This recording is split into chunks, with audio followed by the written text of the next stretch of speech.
Sebuah granat meledak di depan sebuah ruko milik warga Tionghoa di Jalan Panglima Polem, Kampung Mulia, Kota Banda Aceh, Selasa pagi. Belum diketahui motif pelemparan granat yang dilakukan orang tidak dikenal tersebut. Tidak ada korban jiwa dalam insiden itu. Polisi masih menyelidiki motif dan pelaku pelemparan bahan peledak tersebut. Akibat pelemparan granat ini, bagian depan ruko rusak parah. Sebuah lubang besar juga terdapat di depan pintu masuk ruko yang bergerak bidang jasa pembuatan karangan bunga. Saat peristiwa terjadi, pemilik ruko sedang berada di dalam bersama keluarga. Pasca ledakan, kepolisian daerah Aceh mengerahkan tim penjinak bom dan tim identifikasi di lokasi kejadian.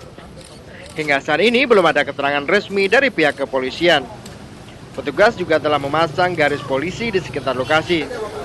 Dari Banda Aceh, Mulyadi melaporkan untuk Aceh Video.